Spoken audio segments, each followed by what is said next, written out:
जयराम जी की। अज तारीख़ 12 ऑगस्ट। स्वामी लीलाशाह वाणीअ में तव्हांजो स्वागत आहे। अज जो विषय आहे भाग न पर पुरुषार्थ।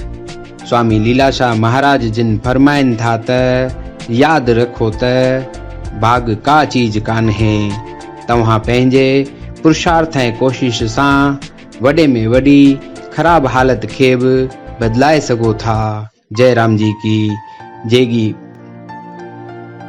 जेकी भाग में हूंदो उहो ई थींदो। उहो सोचे रोअण पिटण मां को बि लाभ कोन थींदो।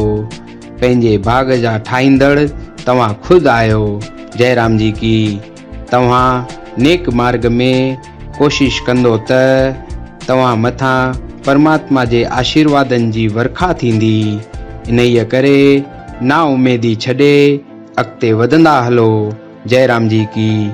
असांखे कर्म करण खां को रोके नथो सघे। जो कुछ कंदासीं उन जो फल ज़रूर मिलंदो।